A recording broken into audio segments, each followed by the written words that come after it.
we're thinking, and we're live. Hey, everybody! Welcome to another episode of the Military Writers Academy, where we talk about military and military interested writers about some of the best practices and worst practices that we've observed as writers and editors in the business. My name is Daniel Pace. I'm a retired Special Forces guy and a full-time aspiring author now. I don't know if you could be a full-time aspiring author, but yeah, full-time aspiring author now. And with me today, instead of Randy, is Miss Laura Graves. Laura, how are you doing today? I'm pretty good. I mean, not as good as Randy since he's on vacation right now, and I'm filling in for him, but pretty good. It was would that we could all be on vacation, but yeah, tragically also not on vacation. But you want to tell us a little bit about yourself? Yeah, so I work with Randy. I am his business partner, not to be confused with his romantic partner, which happens an awkward number of times. Like, he lives in Spain and I live in Texas. But we've been working together for like 5 years now. We do ghostwriting, book coaching, developmental editing. We do a lot of military memoirs, a lot of like action thriller fiction, that sort of thing. That's awesome. Y'all obviously worked with me on my last memoir, which was super helpful because again, I very much appreciate your feedback in particular because you have no military background whatsoever, and so it can be easy to fall into the trap of talking across things or of wandering off into jargon land, and it's absolutely critical as a writer at any time to get that feedback from somebody that doesn't share your point of view, so that you can see how other people are going to interpret what you say, which is awesome. Yeah, I feel like that is our most consistent point of like positive feedback from our military fiction and nonfiction authors is getting one round of editing from two people, one of whom spent 32 years in the Army and the other one is not spent no time in any military branches at all. And so, you get a lot of feedback on whether or not things are technically accurate, whether or not terms are being used correctly. It's all being, accurately represented by Randy. And then for me, you get the, like, I have no idea what you're talking about, and I'm going to need you to dumb this down if you want to speak to somebody who hasn't been in the military. Again, that point of view is priceless because we talk a lot on the show about, target audience and, hey, who are you really trying to talk to? Like, who is your reader? But the reality is you do have to write broadly enough that it's interpretable by more than just this super niche person. Like, I write mostly to veterans, but at the same time, even veterans come back often and are like, well, I don't understand what you mean, because, they're a veteran 30 years ago and the terminology's changed. 30, actually, I was a veteran almost 30 years ago. So let's say 50, 60 more years ago than that. How sad that is. But it's the same kind of idea. You're like, well, you're not really specific over here that I know what you mean. And that's awesome. Well, so obviously Randy's on vacation, good on him. But usually we open up with, a little bit of talk about the projects we're working on now. So what are you project working on? Like, obviously you're edited with Randy. I know you got a lot going on there. You want to talk about that? You want to talk about something personally you're working on in the writing world? Unlike Randy, who is a wild overachiever and has no children at home, I am basically never working on a personal writing project. I am a theoretical aspiring author, but I would never call myself that because I have not finished anything ever that was not for a client. Now, we've ghostwritten several books, but for that counts. Personally, never. Yeah. It does count. It paid. So that's nice. But we're actually just starting a new military memoir, actually, by a veteran who was the first person so he is an amputee. He lost his leg in a helicopter accident. And after, getting a prosthetic and doing physical therapy and all of that, he actually returned to flight status. That's awesome. So now he flies with one leg, or is he retired now? He's retired at this point, but he did fly with one leg in the military. Yeah. That's amazing. I guess, I don't know if planes have like a clutch and a gas pedal. So I guess I don't know. I mean, I don't know. I have no idea how to fly a plane. So we just started it. I just, the only part of it that I've read so far is the actual helicopter crash. He spent a lot of time in South America, and it was an Ecuadorian helicopter pilot who crashed into the ocean, and he was a passenger, not the pilot, and lost his leg. That's got to be sad. Like, when you're a pilot, you know how it is. I mean, if you're a professional, whatever, and you're watching and kind of stuck with somebody else doing something, it's got to be super stressful. You're like, what are you doing, guy? I mean, you're in the back as the pilot, wondering why you're crashing into the ocean. I would imagine that's a wonderful experience. Is this post one leg or pre one leg? Is this how he lost his leg? That's how he lost his leg. Yeah, that's the incident where he lost Okay. his It leg. Yeah. wasn't like a shark or anything, was it? I mean, this seems like you go like pretty No, horrible ways to no, lose it your was leg in the just ocean. the impact. His leg was so mangled. It didn't actually get like ripped off. It was amputated because it was Gotcha. so destroyed in the wreck. That sounds amazing. I'm glad to have never had that experience, but it does sound Right. like interesting. I mean, as a ghostwriter, you got to like wander into these stories all the time where you just hear about these just crazy, wild, over the top, like, holy hell, that's Hmm. real. And then you have to capture it. You have to figure out a way to tell the story, like extract Hmm. it from the person and put it on paper. I imagine I imagine that's challenging. It is, but it's good, and I enjoy. And this one actually is. We're not ghostwriting. We're just doing a developmental edit for. Hmm. So his daughter is. She writes like radio plays. And so Okay. she wrote the book. And then, which is nice because she was able to do all of the hardest part of ghostwriting a memoir is doing all of the interviews and trying to extract all of the information from all of the people in a timely fashion. Um, I and believe it. she has spent the last 10 years doing all of the interviews with all of the people and extracting all of the information and kind of compiling it. So makes it No, much that's easier. awesome. And I can imagine that's difficult. I mean, like from memoir point of view, most of it you're writing out of memory. Like I always write first person in memoirs, and so you're just writing about what you remember, and then you have a source check. But the interviews are usually like, "Hey, here is a basic story. Please fact check this for me and see if you remember it differently." But gosh, Mhm. as a ghostwriter, it would be very challenging to walk up to the person who had the first person experience and say, "Hey, did I get this right?" Like, I mean, it's got to be pretty hard to get kind of the nuance right there. It Yeah. must take a lot of interviews. You just talk to people. It does. It does. And it can be very difficult when, you know, people are resistant to kind of digging into the things that are going to be the part that's going to make it a story, right? Like the parts that are going to be really interesting. I know you had this struggle working on your memoir, with talking to your wife about things, and she was like, "I don't want to go back there. Like, I am glad that that's in the Yeah. past. Let's not revisit that conversation." And It, that's a very common yes. thing.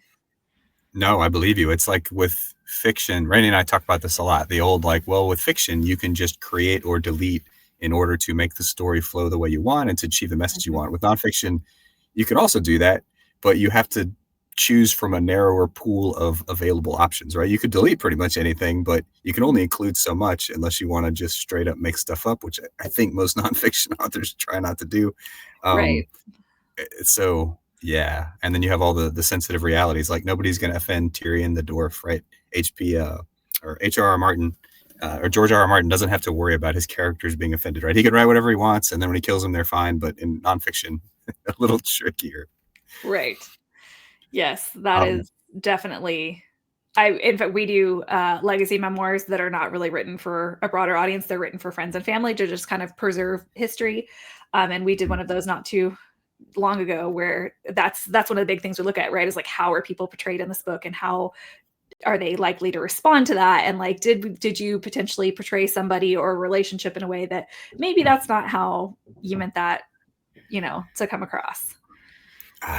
yes, I can imagine that is especially for publication, but even if it's just for distro and family wide, yeah, I can imagine that's super fiddly, like around the edges. So I'm just finishing a memoir. So like our current projects, right? I'm just finishing another memoir on the kind of prequel to what we wrote last time, and it's all about being a private in Afghanistan. And you bump into a lot of this, so you want to capture the story accurately, which means you're capturing kind of boneheaded stuff. That Mhm. people do and that you do, but I try to reach out to all those people. Anybody that has anything vaguely negative about them, or either like, okay, we're either going to change the name if it's somebody that I have no relationship with, or I'll reach out to the person and say, hey, are you good with me capturing this aspect of your personality? Weirdly, 100% of them have said yes so far. So I've had nobody that I reached out to that had kind of a character that was a little skitsed out or a character that made some bonehead decisions. They've all been like, no, put it in there, man. That's great. It's fine. It was a long time ago. But I could see how people would be really sensitive about it, especially if you got into some like personally very questionable sorts of activities that maybe those skeletons just need to stay in the closet. That's Yeah. challenging. Well, and I think a lot of it can be, you know, like you mentioned, events that people maybe don't want documented in that way. But Yeah. there's also the kind of the tone and the portrayal. This was was a big thing in Operation Pineapple Express. There were a couple of characters who, you like, when I went through it for the last kind of run through before it went out, was like, hey, this person, the way this person is being framed in the book, the way this person is coming across, is that how we want that out there? And, you know, then everyone having a revelation of like, oh, I didn't realize that that's how that person came across. Let's maybe reframe this and let's fix this. And, you know, you mentioned, obviously we don't want to lie in nonfiction, but there are certain aspects that you can delete or kind of mute so that it's not coming across in a way you don't want to, you know? 100%. Yeah. And once it's in print, that's it, right? There's no take backs. And once it's out there and you've sold, you know, X thousand copies, you can't untell the story.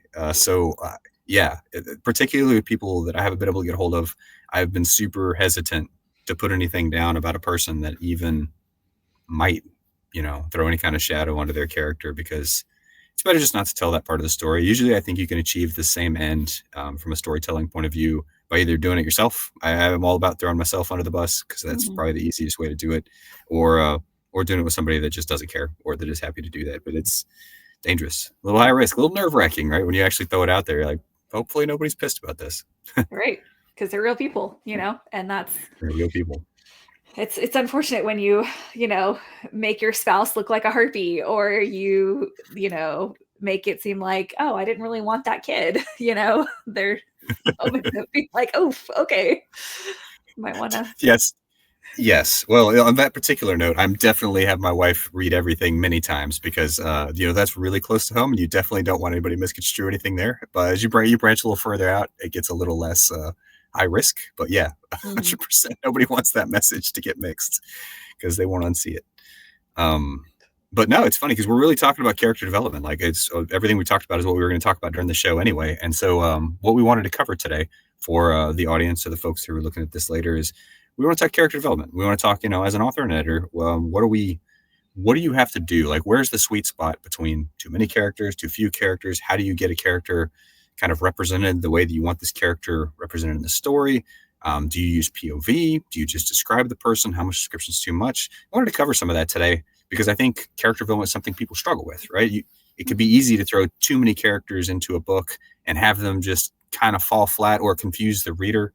But conversely, I mean, you do need them to kind of tell the story, because if you try and do it with too few characters, it's not really engaging or realistic. So I figured, one, let's just talk about, like, why is that important? Like, why does character development matter? Like, why is this even a topic that you think we would cover? Yeah. So, I mean, I think there are two main areas where I see people in fiction writing, right, which is what we're talking about today, kind of error categories they fall into. One of them, especially with anything unusual like science fiction, fantasy, or like kind of paranormal, which would technically be fantasy, but people don't like that label if it's, you know, like a Stephen King novel where there's something supernatural going on, but it's not dragons. Fantasy. Can't be fantasy. No dragons. Right. Yeah, but they fall really in love with their world building and their premise, but it doesn't serve a purpose. And then the flip side is that you have people falling in love with certain characters who don't necessarily serve a purpose. And it really all comes back to for characters, it comes back to your protagonist, right? So the protagonist is the avatar for the reader in the book. This is the person that's going to take me through the plot of the story and let me experience it. And that person has to go through a character arc. And, you know, whether you're going to have a growth arc or a fall arc or a flat arc, you still have to have some kind of arc, because that's the journey that I'm going on as a reader, right? Story should be entertaining. It is entertaining, but that's not its primary function. You know, humans develop story as a technology to learn vicariously. We're the only creature on the planet that tells stories and that can learn not from doing, but from being told about other people's experiences. And I love about some of the research that they've done that shows that people's brains, like in brain scans, your brain lights up the same way learning from story as it does learning from doing. And that's why we have managed, why other creatures are still living the same way that they've lived for all of creation. Humans have gone from cave dwellers to outer space, because we don't have to relearn everything every generation. And that's what your character has to do for the reader, is you have to know, as the author, what am I teaching my reader about the human experience and about real life, right? Because there's usually a combination of practical skills and something deeper about the human experience that you're going to be teaching and taking your reader on this journey. And that's the protagonist's job. And then every other character in the book has to be a piece of that. So if you have a protagonist, growth arc is the most common character arc that you see in genre fiction, particularly. So if your protagonist is going from their lie, that their incorrect belief about the world, that they're going to learn the truth about throughout the story, you have an antagonist, right? And the antagonist believes the same lie as the protagonist. It can't be it can be something totally different. It has to be the same, but like a darker, more intense version of that lie. Then you have supporting characters who will break out outlining sessions. That's one of the blocks that I have people fill out for their fiction outlines, is listing all of the characters that are going to be in the story, all named characters that are going to be in the story, and how those characters reflect a facet of the character arc, of the protagonist's character arc. Because if they don't do that, they're just fluff. They're just there because you like them. No, that makes perfect sense, right? I like pieces, or I guess stimulates the same pieces of your brain that doing does, but I can kind of see the truth of it as I think about like how, one, as a parent, how I engage with my kids, but two, even just like the oldest story, like all the way back to the Bible, right? Like Jesus uses parable. Why? Because I don't know, because people are engaged with narrative storytelling in a way that they are not by just straight up stereo instructions, exposition, like here are the things you should do, 1, 2, 3. I mean, my kids' eyes glaze over pretty quickly for the first 750 times I tell them anything like that. And maybe like the 800th they get it, but it does take a long time. But the story really does kind of pull people into it. And so maybe that's, but obviously to your point, the characters aren't engaging if you can't make the story kind of flow. And I guess there's a lot of tropes that make stories flow for that reason. Like there's a reason people like these arcs. There's a reason that these arcs kind of exist. So, but if you can't do that, then you just end up with this noise, right? Nobody's going to kind of buy into it at all.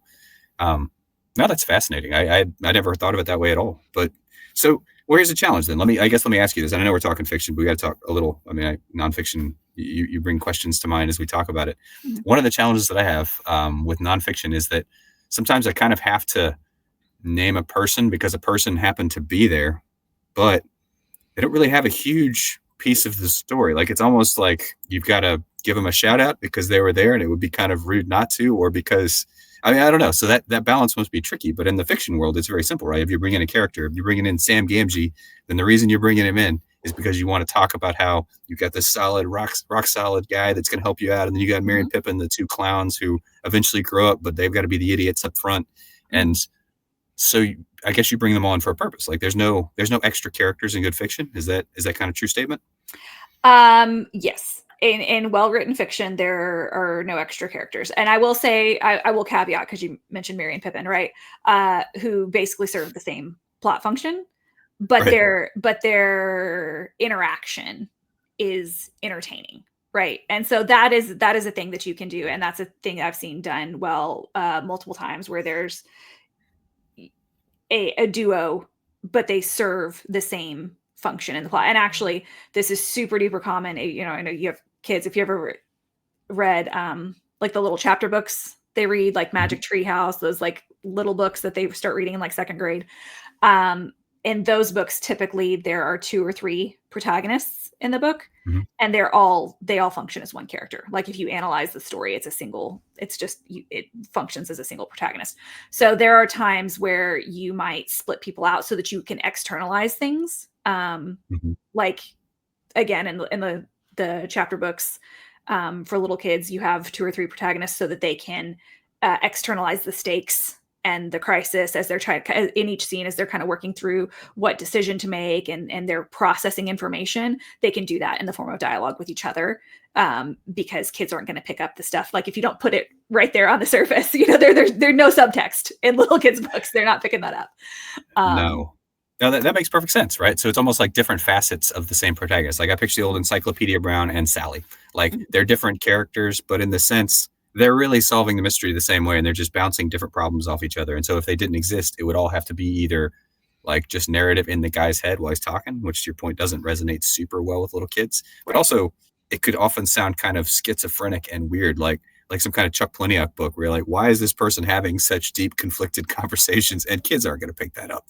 Right. So yeah, no, that makes perfect sense. So yeah, so I guess so then you add in or subtract characters from your story as necessary to kind of bring that stuff to life. So what's the sweet spot there? Because I mean, you see books, I mean, obviously you don't want to do that with every single facet of the person's character as he develops. So how do you kind of gauge when you're bringing in another character versus, okay, I really should have another character do this? And when is too many facets? Does that mean the secondaries all need to be kind of flat? Does that make sense? Like if they're each representing this facet, should they be relatively less developed, or is there, what's your best practice there? Yeah, I mean, your secondary characters are typically going to be less dynamic than your protagonist, right? Because your protagonist is the one who's going to be holding all of the conflicting pieces together until they get resolved at the end. Not to say that there can't be any conflict in secondary characters, but there can be a tendency to try to overdevelop secondary characters. And if you've ever read a book or watched a movie where you liked a supporting character better than the main character, that's what happened there, right? And you get spinoffs, right? That's where you get spinoffs. That is where you get spinoffs, but also it weakens the primary story, right? Because the protagonist doesn't care about what they're supposed to care about, and that's your job as the author, is to make the reader care about the right thing. So if we don't care about the protagonist because I like this other person better because they're more dynamic and more interesting, like this is a problem that you need to fix. That kind of hurts though, right? Because I mean, we all read through books where you're like, well, I mean, it's a really great book, but I don't like the protagonist. Like Frodo is not my favorite character in the Lord of the Rings, for example. Harry Potter might be my favorite character in that series. I mean, I'm just thinking of, classics that you can kind of bring to life. Game of Thrones, I don't know who the hell to pick, but it's a different sort of book. That's a whole different game. So that, no pun intended, but let's look at that though, because that's a different model, and that gets into kind of POVs. So I think primarily what we're talking about up front is more of mostly a single POV book, right? You're talking about, again, the character arc, one person. You might have a couple of different POVs, but primarily you're looking at it from one character's point of view. Why would you change that? Why would you start bringing in this whole cast of characters to kind of add complexity to the book? I mean, I feel like you really risk complication there. You do. And so my very, very strong and consistent advice is, if you are a new author, write a single POV. I've had multiple people push back and be, well, George R.R. Martin. And my response every single time is, you are not George R.R. Martin. You're not. Sorry. Right. Like, I'm sorry, right. But like, name something else that's on the same level of Game of Thrones as far as complexity and world, all of the things. There's so much going on there. And to your point that you made earlier, like, who is the main character of Game of Thrones? Exactly. Right. Yeah. And yet everyone's so invested in all of the things. You're not George R. R. Martin. Like, good on him, right? But it could easily have fallen flat. And honestly, we talked this a couple weeks ago, but the first time I picked it up, I put it back down before I got into it, because it hops around so quickly from chapter to chapter that I'm like, I don't even know what just happened. Where did we go? What do we care? It was like, all right, I'm gonna try this again. Everybody says it's really great, and you start getting into it, and then you start following it, and it kind of gets into your brain. But it's a hard one at first to just pick up the cast, put them on your brain, and then just like follow them. Because again, every chapter is a hard jump, and that is pretty disorienting. Like, that creates risk from an author's point of view that you're going to totally shed your reader. And it's very, the reader is looking for, who am I supposed to care about here? That's another risk of POVs, right? That every time you give someone a POV, you're telling the reader, this person is important and you're supposed to care about this person. And so we're looking right from the beginning, who am I supposed to latch onto? Who matters here? And the more people, the more POVs you introduce, the more confused your reader gets. And in most cases, the more your reader kind of checks out and dissociates and just cares about fewer and fewer people. And if you think about like how many close relationships can people really have in real life, you might have a zillion friends, but how many people are you really, really close to that you would be completely authentic with and no filter, like this is the real me, 100%, it's a small number of people. And Yeah. that's the same thing in a book, like how many people can you really invest in a book? You only have so much you can give to the characters as a reader. And so every time you add somebody, you're cutting it, right? You're diluting the reader's investment. And in certain cases, like George R. R. Martin, the unicorn, you can get people super invested in a lot of people. But even then, I feel like everybody who read Game of Thrones or who watched the series, it would get to certain parts where you're like, okay, when is this part going to be over so I can get back to the people I care about? Sure. Because The you're Lord of the not, Rings is my favorite example of that, where you're yeah, like, you hop from hard story to hard story. And I think most people find the slog through Mordor to be a little dull when you're like, all right, could we stop reading about how tired you are and how long this walk is? But it kind of feels like he has to. But again, we're not George R. R. Tolkien either. And so my reader might right, not stick around for that whole story because I haven't written the kind of epic that draws them into it. But right. yeah. Well, Martin also prunes his characters a lot, right? I can uninvest because, well, you killed Ned Stark. Okay, I thought he was pretty awesome, and I wish he'd stick around, and maybe he'll come back. But mostly, Yeah. my brain just dumps him. Like, there's no more. There's only so many characters that stay alive long enough. But Yeah, man, my brain's need to identify a protagonist had decided Ned Stark was the protagonist of the book, which was excellent because I was certain he wasn't going to die at the end because he's the protagonist. You can't kill the protagonist in book one, obviously. Yep. And then he died. I was like, what just happened? I didn't see that coming. Is he not the main character? And that was the moment I realized, oh my gosh, there is no main character. It's just a free for all.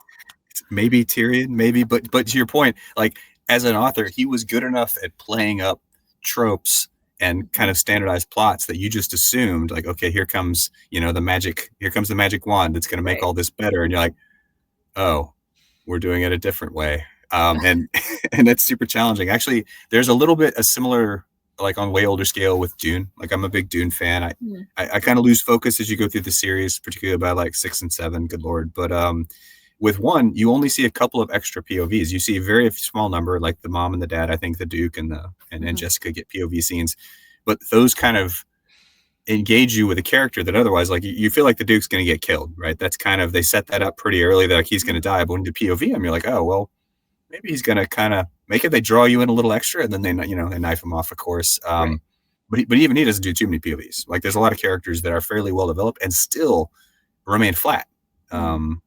In the sense that you never see inside their heads. But yeah, I guess that's just other ways to do that. So how, without a POV, then how do you develop how do you develop that character? So I don't know, are you familiar enough with Dune that we can use that? I was just thinking of examples that we can kind of pull out, or we can go with something more recent not. if you prefer. Honestly, I read Dune and I did not love Dune. I know everybody else did. I read it in high school. It's the desert. Is it the desert or is it the politics? Like I feel like most people dislike one or the other if they're going to dislike it. I didn't dislike it. That I don't think it would be fair to say I disliked it. I enjoyed it when I read it, but it was definitely. So this is actually, I had a conversation with a client about this the other day when we were talking about ideal reader. There are books that if it's a well-written book, but you're not the target audience, you're going to read it and you're going to go, oh, that was good. And you're going to put it down and you're not going to re-engage with the content. And I think that was the issue for me with Dune. And I haven't done an analysis to figure out like who is the ideal reader and why is that not me. But like I read it and I was like, and it wasn't forced upon me. Like I chose to read Dune in high school and I enjoyed it. And then I closed it and I finished it and I was done. As opposed to like Ender's Game, which I read and then I read it again and then I read it again and then I read it again and I read the whole series. And I think I've read Ender's Game like 11 times, so why, like two different sci-fi books, that were kind of popular around the same time. But one of them, like, I don't know, like I said, I would have to figure out, but I am certain it is a target audience issue. There was nothing, like I said, I didn't dislike it. I just finished it and I was like, okay, that was good. And I moved on. That's how I feel about Jane Austen. I'm totally sympathetic. Pride and Prejudice, same way. Like I can appreciate that you're an amazing world builder and that you really pulled me into your, like, wow, that's an awesome one. I'll probably never pick that up again. But it's just it's not the target audience. But let's use Ender Game then. That's a good one. I've read Ender's Game a bunch of times too. Obviously, the kind of year by year classroom flow gives you the opportunity to kind of bring in and then flush back out characters with some regularity and also some kind of, mechanism that makes it make sense, right? You don't have to just kill them all every time. You can actually, I don't know, this kind of logically progresses. But I don't know, who's your favorite supporting character there? And how do you think he develops them? Orson Scott Card? How does he develop them, kind of make that work for you? I mean, he develops, he pulls out different facets, right? Of like foils and mirrors for Ender, which is, those are your typical things that you're going to pull up, right? So you want to spell that a little bit? Foils and mirrors. So a mirror is somebody who reflects the protagonist. Typically, you don't want a full mirror. You want somebody who is a partial mirror. So, and that's what I talked about, pulling out aspects of the protagonist. So, I'm going to embarrass myself and not be able to remember anybody's names. But like when he builds out his team, once he becomes a commander. Yeah, like Bean. Like like the little guy, Bean. Right. Like he never really has any hard like friction with Bean. He's not like an antagonist. He doesn't come in hot and heavy, but at the same time, you can tell he's kind of just a lesser version of Ender in a lot of ways, right? 100%. And so Bean is a perfect example of a mirror because he's the little scrawny underdog who kind of gets picked on, and Ender comes in to mentor him and kind of be his friend. And then you have some of the you have Stilson at the beginning, and then you have the kid from the showers. Maldonado. How about Maldonado, the kid, the Spanish guy that he has enormous friction with at first, right? I mean, it's like second or third year they get in a fight. The guy's clearly a bully, but then they come around, right? Like he learns enough about Ender to feel like he's a good character. But how does he? I mean, what are the development tools that he uses to do that? Like, those characters seem flat to me. So how does he? What's that balance between like overdeveloping the character that we talked about earlier and kind of hitting it where they're doing just what you want them to do? Well, I mean, I would argue that none of the supporting characters are super important in Ender's Game, right? Like the focus stays really tightly on Ender, and you do have these people who represent aspects, because the whole thing with Ender is that he's vicious enough and compassionate enough. And it's very, Orson Scott Card does not try to hide the ball at all. You've got older brother Peter, who is just a sociopath. And then you have Valentine, who's just, very aptly named soft-hearted, person who's just overflowing with compassion. And then you have Ender, who is that balance of, I'm going to beat Stilson to death when he jumps me, not because I enjoy or relish his suffering, but because I am going to win this fight and all the fights that come after. So you have more fights, right? I'm going to win this fight so that there'll be no more fights. Right. Exactly. And so you have the people, you have Maldonado who comes in and, they have it out, and he tempers, right? So we see that these aggressive urges can be tempered. And then we have people who are softer and more gentle, but their function isn't to be developed. Their function is to develop Ender, right? As Ender interacts with them, he becomes a more complex character, and we understand more and more pieces of him and what he values and who he is. So, if you're kind of counter argument that there is these characters are kind of flat, like for example, you could kill somebody off and I wouldn't care, right? And I want the reader to care. The way that you do that is you make the protagonist care, because the protagonist is the avatar for the reader. So actually just had a conversation with a client about this on Saturday, where she's, kind of talking about the pacing of her book and when somebody's going to die and how all this is going to happen.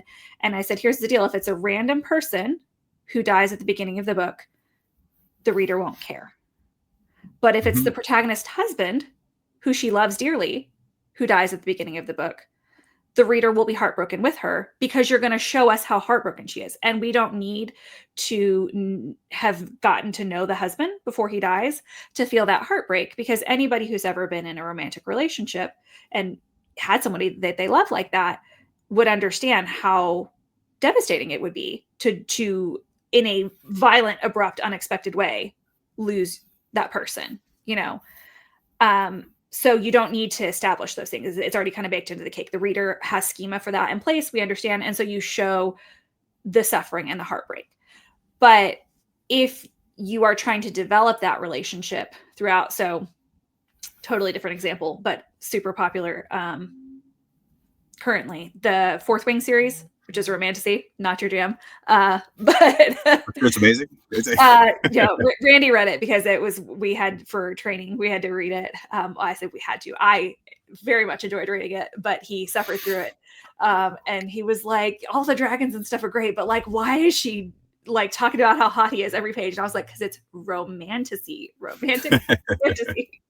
It's the genre. It's right there in the title. It's right there in the genre.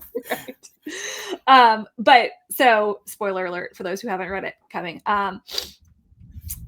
Liam is a beloved character who gets killed at the end of the first book.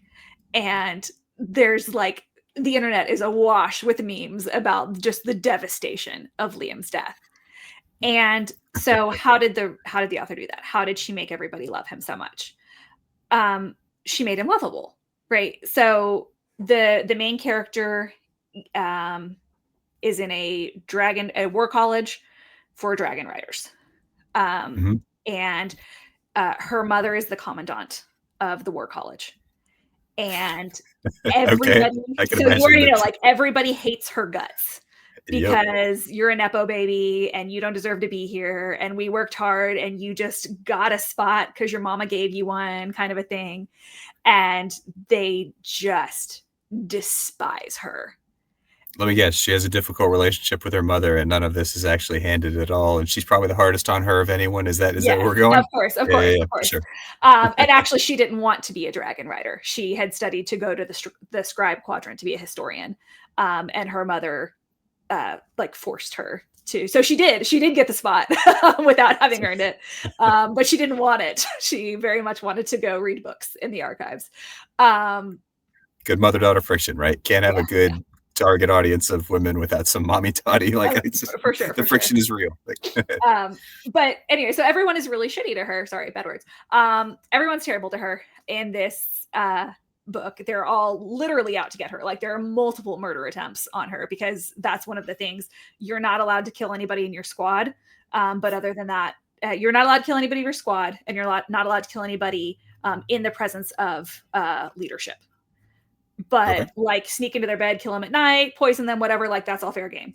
And they have personal combat, like they go to the mat room. And if you kill somebody on the mats in a sparring round, that's also allowed. So multiple attempts on her life. Everybody's trying to kill her. Liam gets paired up with her and he is just nice. Like he's just nice to her. Like he does nothing over the top. It's just normal courtesy. And he's just a human. He's just not a dick like everybody else in the book. Exactly. He's just not a dick. That's literally, I mean, he doesn't do anything crazy over the top. He just isn't a dick. And when you contrast that with how awful everyone else is to her all the time, he seems like just this shining light of kindness and compassion.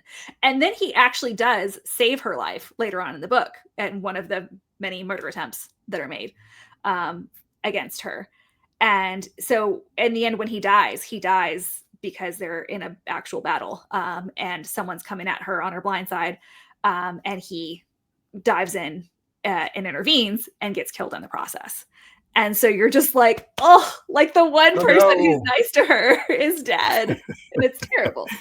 And he was smoking hot, which was described many times, right? Like, oh no, not only that, but he was also ruggedly handsome. I mean, of course.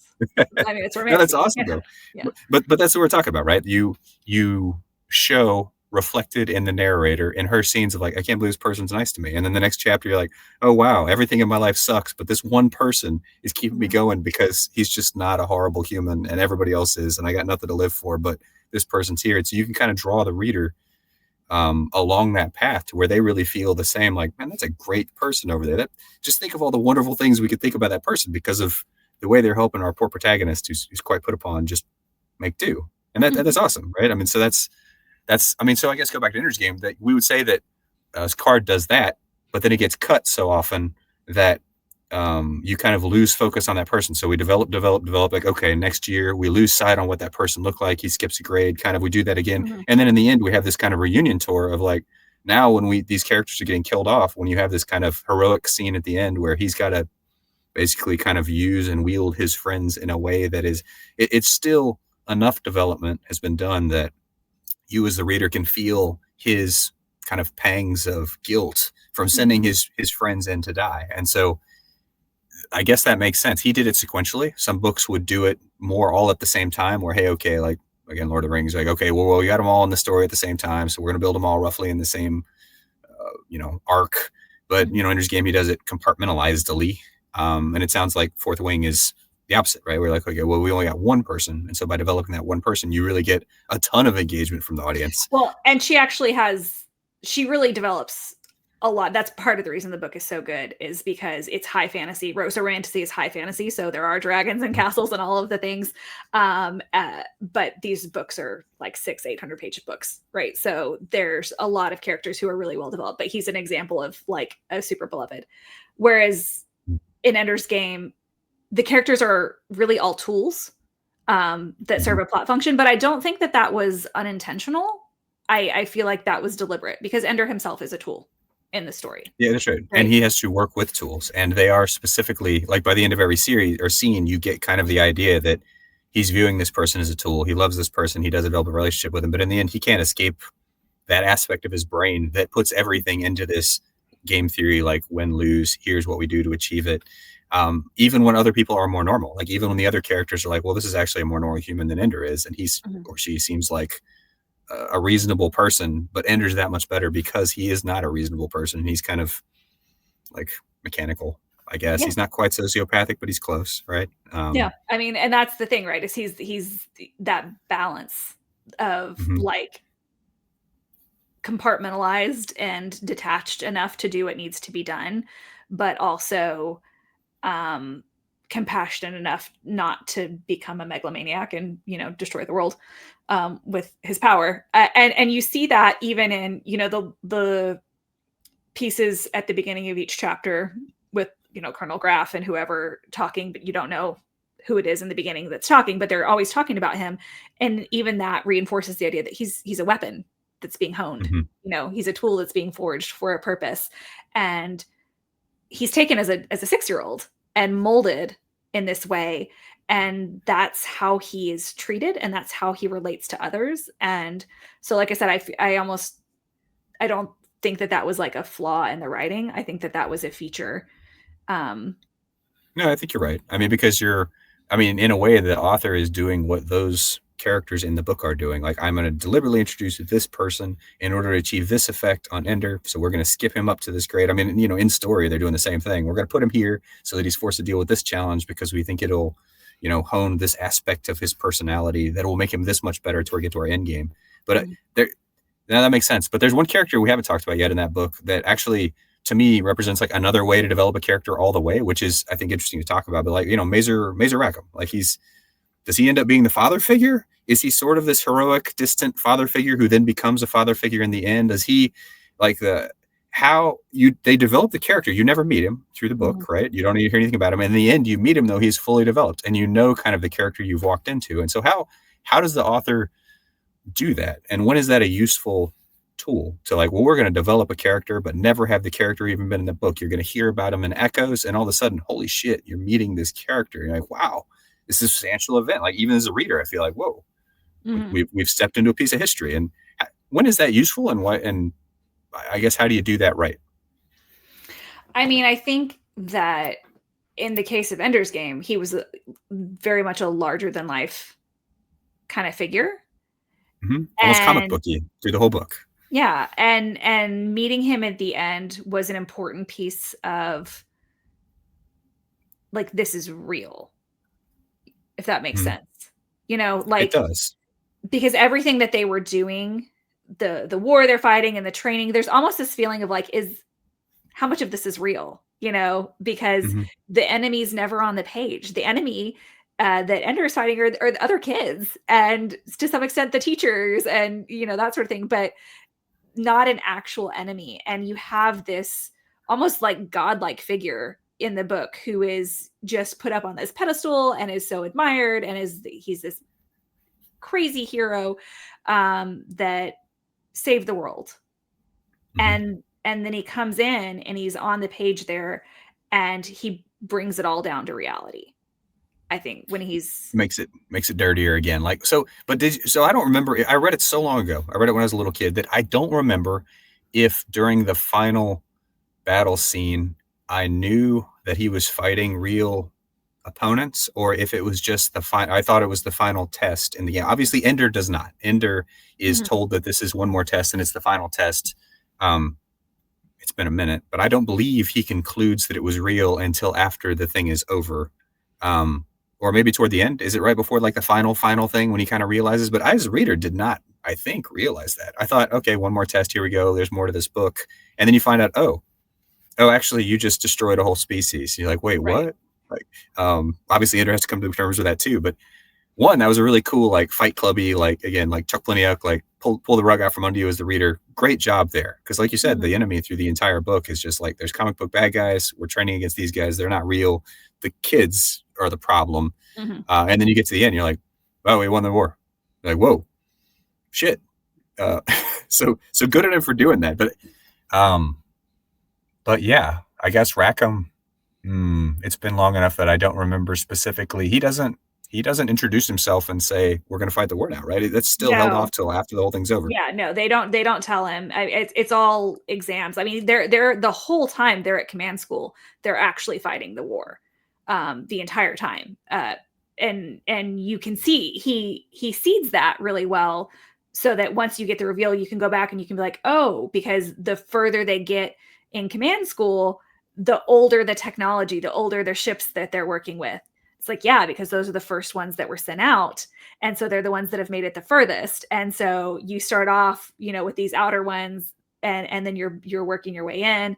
And then of course, you get to the battle at the home planet, and you have the oldest ships with the oldest technology, and Ender's like, they're just screwing me. And he's so mad. And I did not pick up on the reveal at the time. I also read it when I was 14. So for the first time. Did not pick that up at all. I don't know, as an adult, like at this point, I read an embarrassing number of books every year, and I read a ton of, action and thriller and things like that. So that's embarrassing. That's not embarrassing to read too much. Yeah, I mean, no, actually the part that is embarrassing is I have really bad ADHD. I feel like I've been focused really well on this conversation, though. I'm really proud of myself today. And so awesome. I'm frequently, like, I think last time I looked, I met a mom at gymnastics a couple weeks ago who was like, oh, we should be friends on this, reading social media app. And I was like, oh, okay, cool. And so we did. And she was like, you're reading 19 books right now? And I was like, yeah. She was just kind of appalled.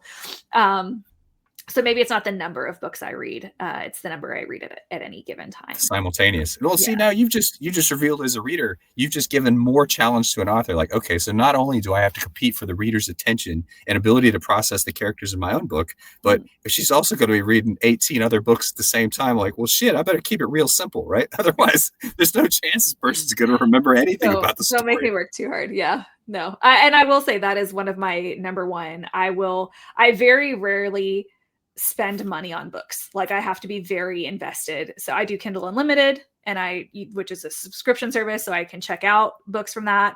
I check out books from the library. I have our library has an app where you can download Kindle books through the library and check them out that way. So it's very rare that I pay actual money for books. And because of that, I will quit a book. Like, and it's part of my job, right? Like, I get paid to read books that are not always their best and need work, and can be kind of a slog to get through sometimes, because that's my job and I love my job and I'm here for it. But also, if I am reading in my free time, you need to entertain me. If you make me work, I'm going to close your book and walk away.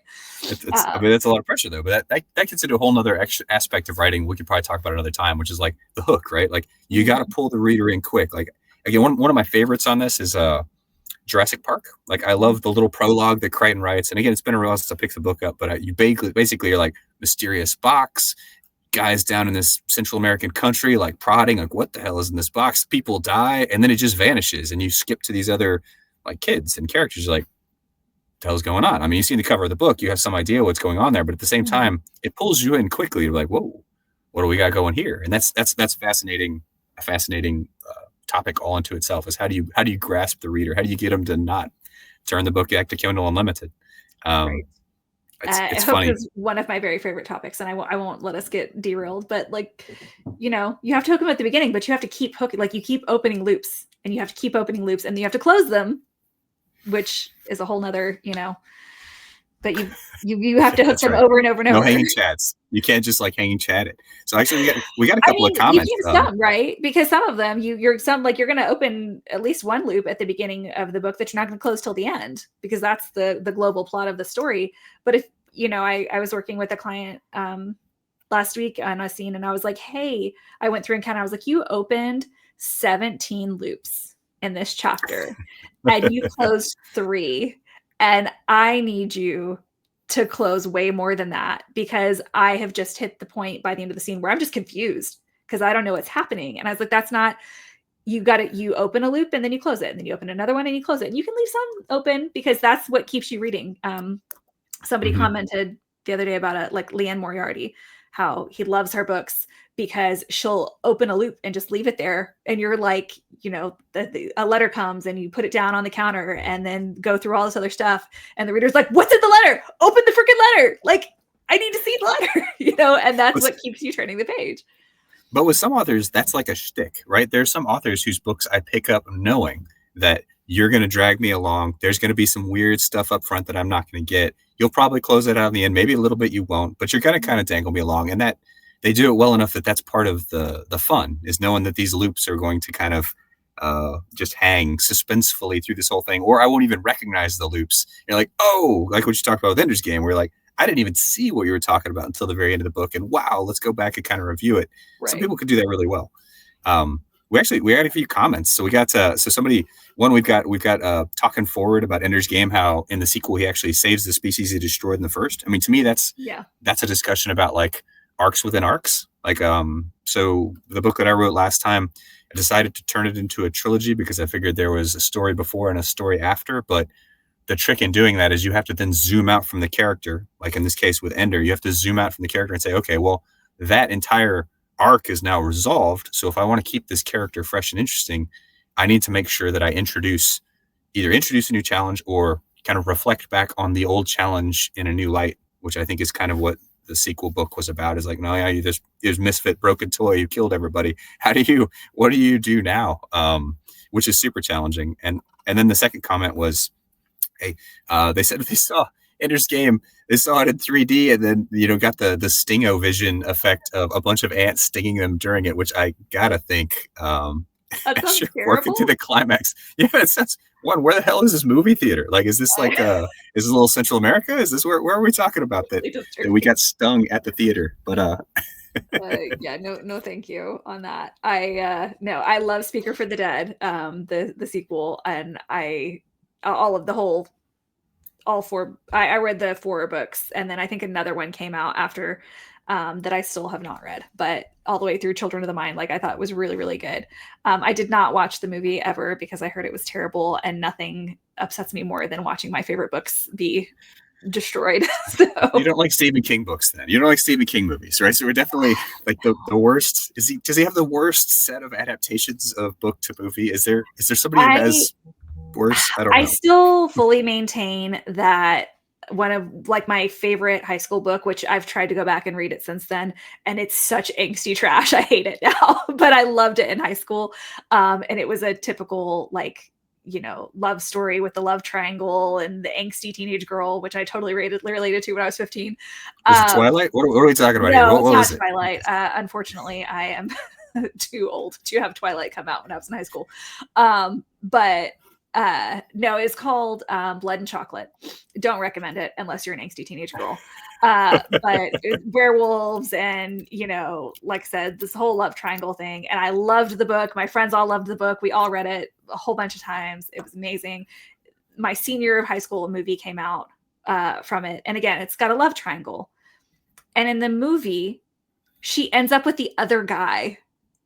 Whoa. And I was That's a so bold mad. move. Like, That's a bold move. Twilight series, and she ends up with Jacob in the end. I was like, no, what? No. I was so angry.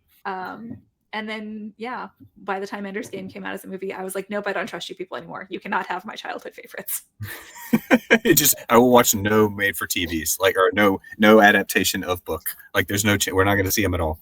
I mean, I watched the Harry Potters, and they were good. That's They were pretty good. much it. Yeah, I enjoyed the yeah. Harry Potters. I do enjoy the Harry Potter movies. And especially, I feel like I'm more forgiving with Harry Potter because, especially later in the series, the books are so massive.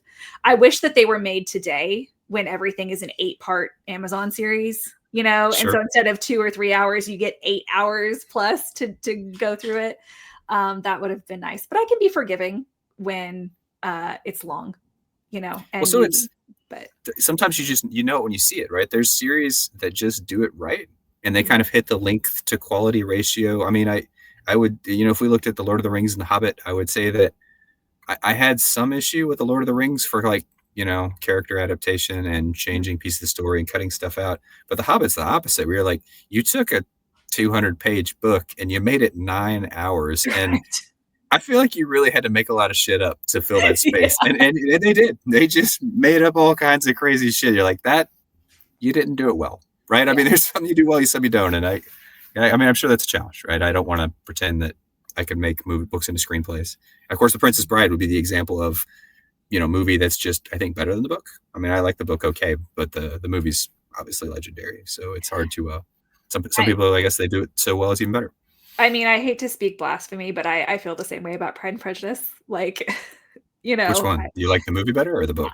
The movie. Like, I feel like, especially the Keira Knightley version of the movie, because you've got the BBC adaptation, which is so long, and then the Keira Knightley version, which cuts a lot out. And I'm like, honestly, you hit all the high points of the story, It's well, fine. So Austen, I think, to me, is kind of like Dickens, and that, again, paid by the word, unsure with Austen. We know that Dickens was, holy hell, do you have to be quite so descriptive? I mean, being descriptive is great. You want to immerse me in the story, but geez, like, if your sentence has 7 clauses and they're all passive voice, like, I'm not sure what we're still talking about. And I also don't know why we spent so much time talking about what the person was wearing at dinner. But the movie can capture all that magically in a scene in a way that a book apparently has to struggle through 4 or 5 pages to do. So I know Jane Austen, great. I mean, again, good world builder, but holy crap, a little wordy for my taste personally. Mm-hmm. Now, did you read the version with zombies? I did. With zombies? Yes, I read Pride and Prejudice with Zombies, and I watched the movie. Yes. I gotta say, to its credit, I went into it so my daughter challenged me to read Pride and Prejudice. It's like, I will, for you. And then she got me that one. She's like, maybe you'll like this one better. I was surprised at how well the author mirrored the style of the original book and did not really diverge from it, to the point of holy, you went 5 pages deep into your dinner description too, and then zombies. So it was kind of entertaining how they did it, but that's different story or discussion altogether. No, that one was very entertaining. Even I can never get over the detail of her tying up her dress before she does her upside down, stuff, because they would be modest. We have to be modest. Absolutely. Okay, so in the chat we've got that Stephen King wrote Shawshank Redemption, and you're 100%. Anybody that wants the counterpoint of Stephen King books make crappy movies, you've got Shawshank to fall back on. I don't deny that. All I'm going to throw is to say Maximum Overdrive, It from the 1980s. There's so many examples of also Shawshank is a short story. It's 88 pages. It's hard to screw up something that, again, The Hobbit turned into 9 hours. When you take something short and make it something short, it's fine. You're right. And I got to grant, yes, Shawshank is great. Although maybe if you paid more money for writers and quality actors, you would have similar experience with your other, adaptations. I don't know. I'm not an expert in that side of the field. But we're actually getting close to the end today, Laura. Is there? We got about a minute left. Is there anything you want to say in wrap up? I think it was pretty good session today. I would like to say that I said my ADHD kept me on track, and then I took us on a goose chase. So it's a fail. That's all right. I've done 0 podcasts in which we didn't go on 1,000 tangents. And you know what? In the world of 2025, where we all have scattered attention, and I think that's just the way it is. We don't have any plot arcs anymore. We don't live in coherent storylines. We just we lived in a collection of scenes that are mostly unrelated, I think that's just business as usual. We're in the age of the mini Well, plot. oh my gosh, it's just painful how little. So it's like, sorry, last point here. We've been reading letters from 2003 in support of this new manuscript. My wife and I have been reading all the letters we wrote to each other back in 03 because there was no email where it was. We just had to write letters. And occasionally she'd print out an article like on a printer and mail it to me. And you would see like what these people were writing for just the Wall Street Journal or Glamour or whatever it was she printed out. The quality of writing in the average media production from 2025 to 2003 has dropped by like 9 grade levels. I don't know what happened. I don't know when we decided that people no longer capable of reading like complete sentences with, multi-syllable words, but wow, it's really eye-opening. Yeah. Kind of sad. But on that low note, I guess let's wrap up the show today. Thanks for your time, Laura. Appreciate the commentary, and it's super insightful. I didn't know half of the stuff you were talking about the why characters develop the way they are. Super educational for me. So hopefully our audience got a little bit out of it too. Hope you have a great week. Hope fall treats you well. Of course. We'll talk to you next time.